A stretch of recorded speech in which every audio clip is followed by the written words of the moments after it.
Cá estou para o último Turismo em Destaque antes das férias, onde farei um balanço da Jornada Mundial da Juventude e dos seus possíveis impactos futuros para o turismo português. Mas antes, se ainda não o fez, não perca a oportunidade e subscreva gratuitamente o meu canal. Basta carregar no botão preto, aqui mesmo por baixo da minha imagem, que diz subscrever, para se manter a par sobre tudo o que mais importante acontece no turismo, em Portugal e no mundo.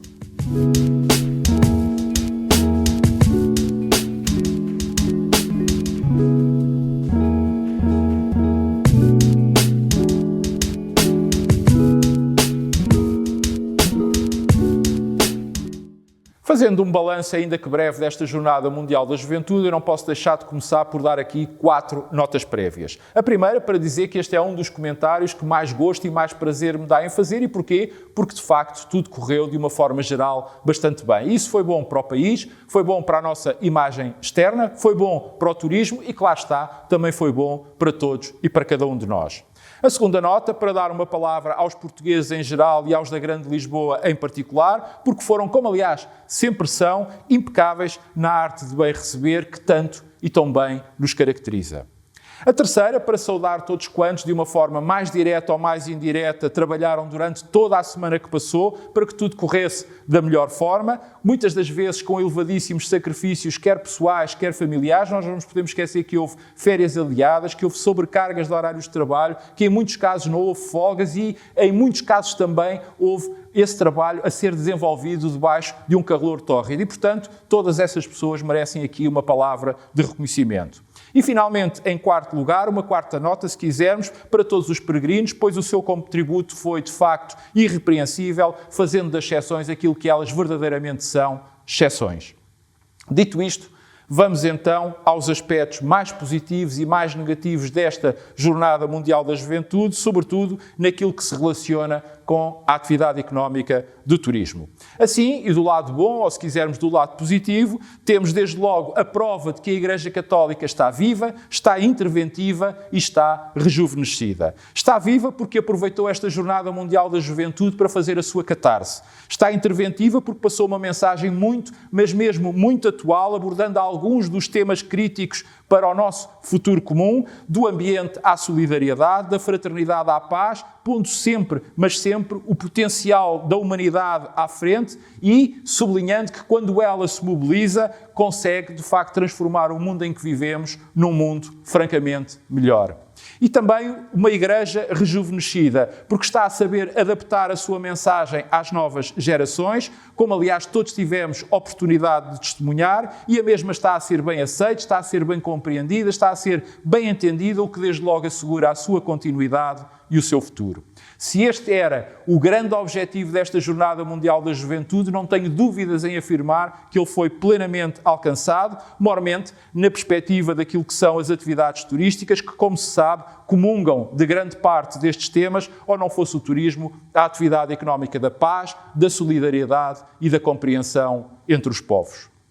Depois, temos o aspecto, porventura, mais realçado por todos quantos vieram até nós participar nesta Jornada Mundial da Juventude. A hospitalidade portuguesa, desde as famílias aos centros de acolhimento até ao cidadão anónimo na rua, todos fizeram jus à nossa afamada arte de bem receber, levando a que todos os que vieram até nós se sentissem verdadeiramente como se estivessem nas suas próprias casas.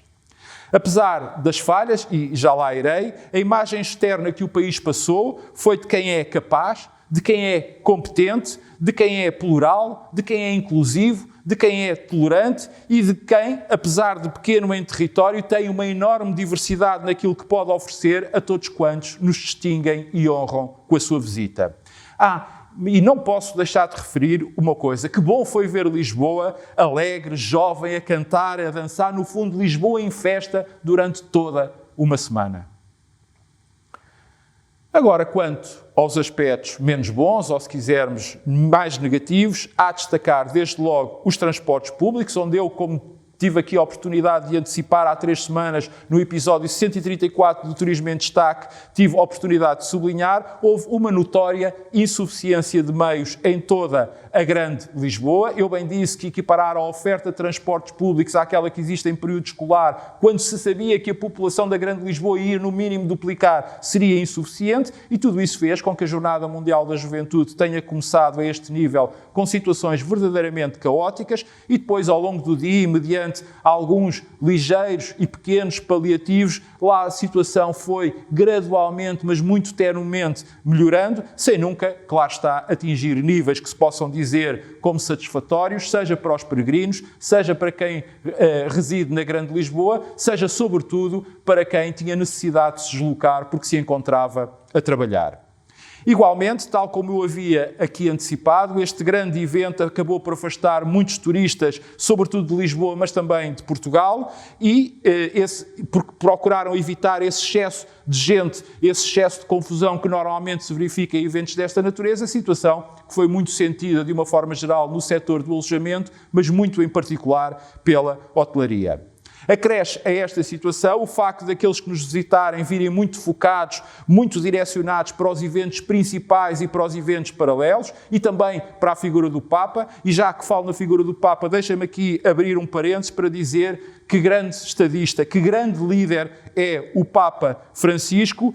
que tem a capacidade de ter um entendimento do mundo atual em que vivemos, muito para além daquela que é a espuma mediática do dia-a-dia, e nós precisamos hoje em dia de líderes e de pessoas assim. Mas, dizia eu, essas pessoas muitas das vezes moveram-se assim para esses eventos de uma forma muito relacionada e muito próxima do programa, muitas das vezes até com bastantes horas e bastante tempo de antecedência, o que acabou por fazer com que desde os estabelecimentos de restauração e bebida, às empresas de animação e turística, aos museus e aos monumentos, ficasse um certo sentimento de desilusão, um certo amargo de boca, face às expectativas que tinham sido criadas e que foram, como se sabe, desde o início, bastante elevadas. Ou seja, no fundo, aquilo que existiu foi aqui uma quebra de produtividade, que alguém, com certeza, muito em breve irá estudar e irá quantificar. Quebra de produtividade essa tanto no turismo como em muitas outras atividades, mesmo aquelas que estiveram em teletrabalho, acabaram de alguma forma por ver diminuída ou por ver limitada a sua capacidade produtiva durante toda a semana que passou. Em conclusão, e expostos os principais prós e contras desta Jornada Mundial da Juventude, que é bom não esquecermos e sublinhar que foi o maior evento que Portugal jamais algum dia recebeu, vale a pena, quanto a mim, sublinhar 2 coisas porque as tenho como certas. Por um lado, ela serviu para alertar as nossas consciências para a urgência de alterarmos os caminhos por onde estamos a conduzir a nossa sociedade e o mundo, se nos queremos de facto salvar, e não digo salvar no sentido bíblico ou divino, mas antes no sentido bem terreno do termo. E por outro lado, que o nosso país, que Portugal, passou mais este teste com total distinção.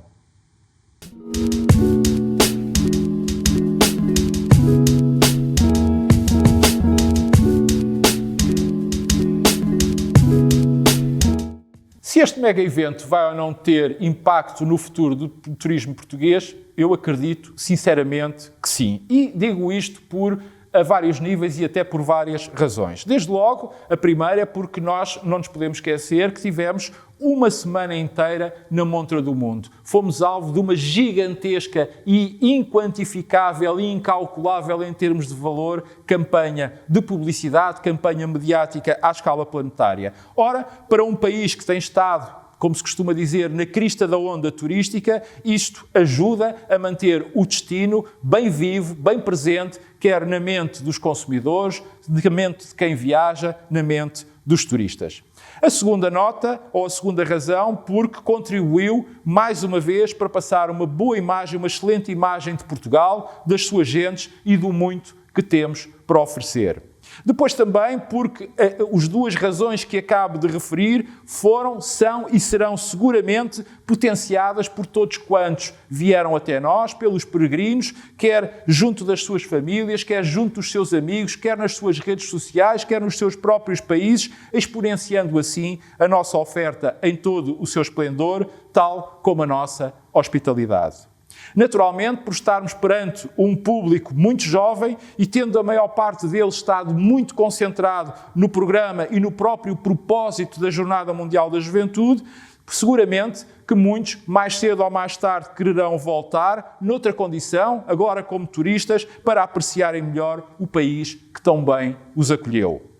Depois também, porque tudo isto vai acabar por ter um efeito muito grande no turismo religioso. Eu bem sei que temos Fátima e que Fátima é e será sempre Fátima um dos maiores santuários católicos do mundo, mas agora ficou à vista que neste segmento, neste domínio, temos muito mais para oferecer, o que também significa que temos que nos esforçar mais para cuidar daquilo que temos, deste nosso património, não apenas material, mas também imaterial. E este é um investimento, este é um esforço onde todos os agentes turísticos podem, devem e têm obrigatoriamente que se envolver.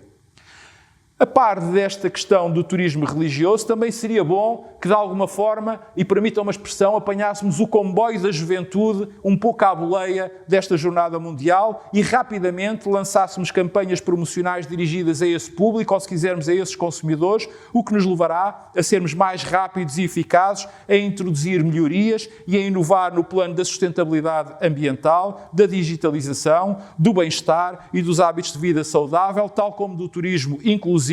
e mais paritário no que respeita ao género. Fazer também do nosso país um destino de convívio entre famílias e entre amigos, onde todos sem exceção, se sintam como sempre bem recebidos, deve também ser um objetivo a prosseguir. E claro está, devemos fazer isto tudo com urgência, para não perdermos a crista da onda. E se o fizermos, não tenho dúvida alguma que, do ponto de vista turístico, superaremos os desafios futuros com total distinção. Boas férias ou bom trabalho, consoante o caso. Voltamos a ver-nos em setembro. Até lá, saúde, paz e já sabe que pode sempre ver, rever ou partilhar os meus comentários, bastante para tal subscrever gratuitamente um dos meus canais.